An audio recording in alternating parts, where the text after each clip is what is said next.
There's an old saying that claims that all lenses are the same at f8. And if that's true, you could be throwing money away. But is it true? Are all lenses the same at f8? To find out, keep watching.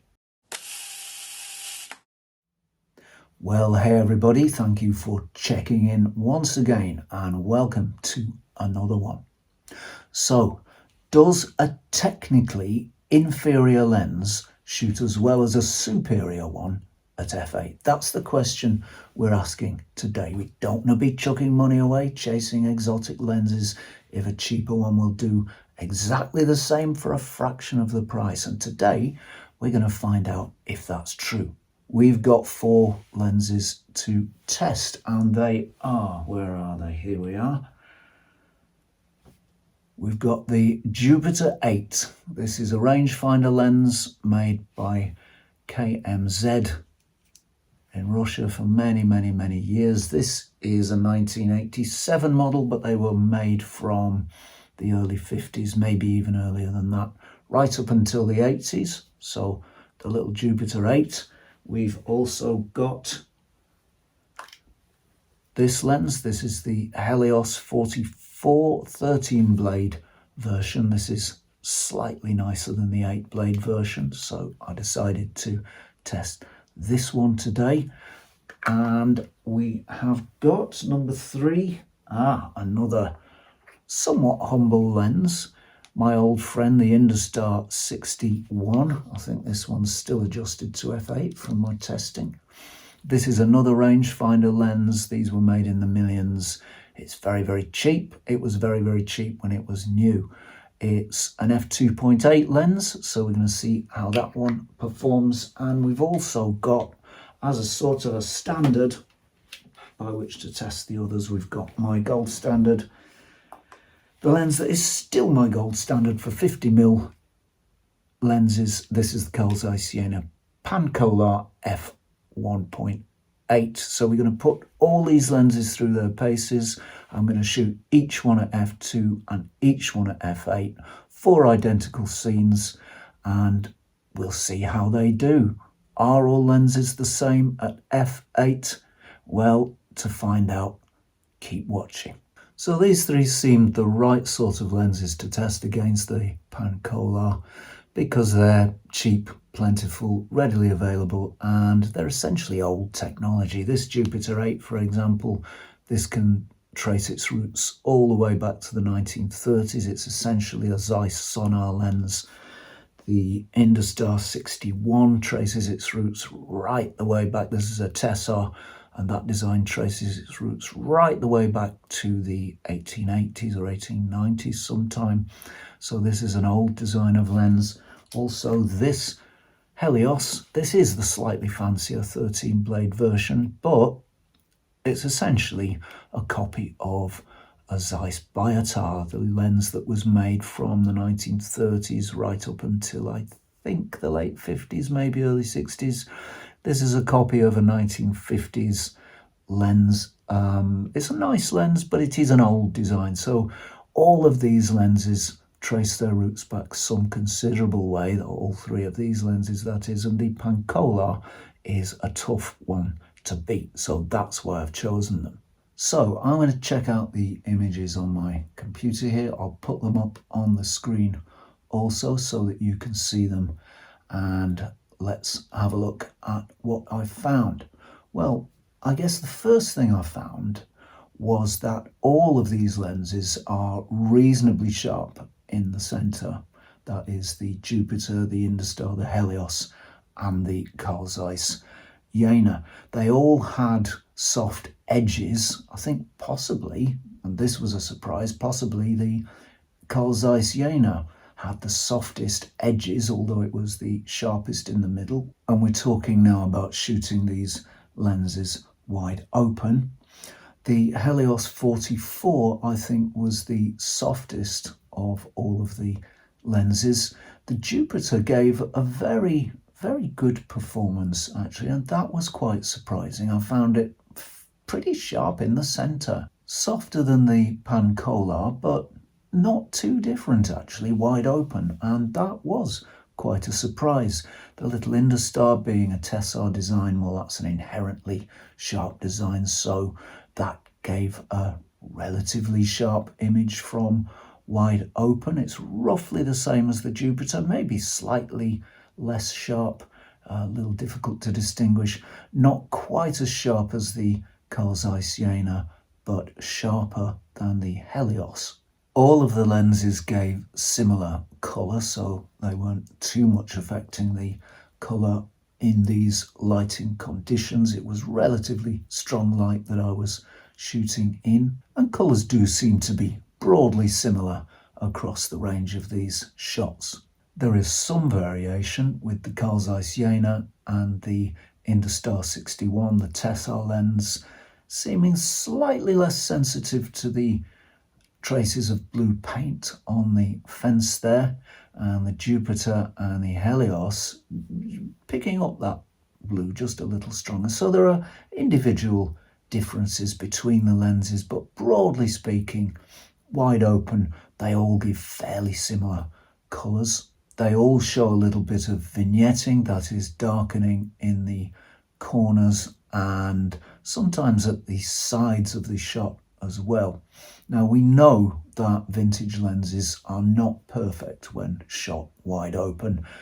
However, they do give a very characterful image a lot of the time, and you can get some really fantastic images shooting these lenses wide open. But today we're not too concerned with that. Today, what we're really concerned with is what happens when we stop these lenses down to f8. So let's take a look. One thing that's very obvious when we look at these images is that there's been a colour shift from shooting wide open to stopping down to f8, and all of the lenses show that colour shift, and they all show pretty much the same colour shift as well. Again, there are individual small differences in the way that the glass and the coatings affect colour, but broadly speaking, the effects are fairly similar and they're shooting in a fairly similar way. So if we compare a shot taken wide open from any of these lenses with a shot taken stop down to f8, we can see that the colours become very much cooler, and that was quite a surprise. I've seen colour shifts in lenses when stopping down, obviously, and I knew that happened, but I didn't realise that the lenses would all give a similar colour shift, that they would all shift over in their colour presentation to a similar degree. That was very surprising. I mean, you can see across all these images that stop down to f8, all of these lenses shoot with a slightly different colour palette, and they are all cooler also. That was a surprise.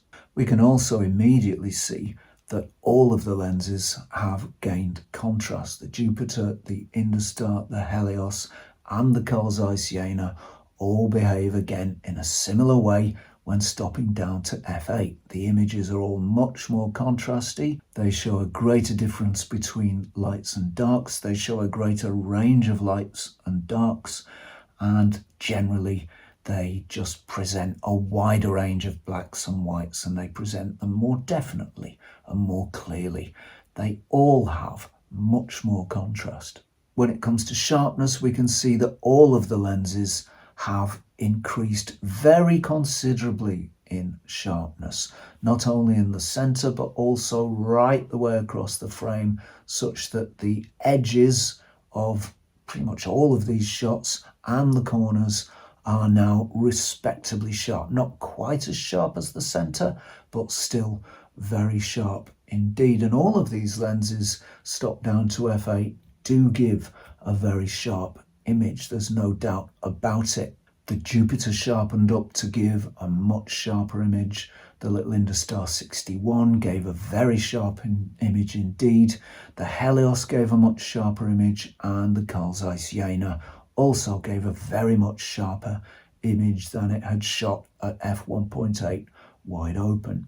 I think the Carl Zeiss Jena came out the sharpest followed by the Industar 61, which is very, very sharp indeed when stopped down to f8. And it is comparable, I think, to the Carl Zeiss Jena. So a very good performance from the Industar, a very good performance from the Helios, though not quite as sharp as the Industar and the Carl Zeiss. And another very good performance from the Jupiter, but I don't think it gave quite as sharp an image as the other three lenses here. So probably the Jupiter stop down is just very slightly the softest lens. Then it's the Helios, then it's the Industar, and then it's the Carl Zeiss Jena. The Industar and the Carl Zeiss Jena might be as sharp as each other at this point. It's a little difficult to tell, but there's very little difference in it. All of the images get brighter across the frame, the vignetting disappears, dark sides and corners disappear, and of course all of the lenses lose most, if not all, of their background blur. I think the Helios does preserve some, as it's a 58mm. All of these lenses lose quite a bit of their background blur, which is to be expected when stopping down. So what's the result of this test? What is the verdict? Are all lenses the same at f8? Well, you've seen the images just as I have. My thoughts on the matter are these, that although they give very, very similar images when stopped down, the original qualities of those lenses are preserved. So the Jupiter's slight softness is preserved. The Zeiss Jena's biting sharpness is preserved. Its lack of chromatic aberration, which the others do show to some extent, is preserved. So all of the qualities that the lens has wide open at f2 or f1.8, which is pretty much the same aperture, all of those qualities which we see there are preserved when you stop the lens down. They do become similar, so that it's very difficult to put a hair between any of these lenses. The Industar shows good strong contrast. The Carl Zeiss Jena shows good strong contrast. The other lenses, the Helios and the Jupiter, are a little less contrasty, but the contrast even in those two really perks up when you stop down to f8, but they don't quite match the other two lenses. So the original qualities of the lenses are preserved, although the differences between them get smaller and smaller and smaller as you stop down. So are all lenses the same at f8? No, they're not the same. The old saying is not true, but it's only not quite true, because although all lenses are not the same at f8, they are near as, damn it, and you'd have a very, very hard time trying to separate the one from the other in a blind test. So although they're not the same, they are almost the same, within a percent or two of each other. So I think that is probably it from me for today, but that was a very interesting test, and I really was quite surprised by some of the results that I got. I was surprised by the fact that the colour shifted pretty much in the same way.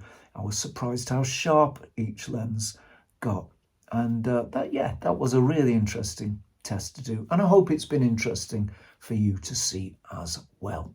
Many thanks to you for watching. If you've enjoyed this show and you've not yet subscribed, please do chuck us a sub. That would be very much appreciated.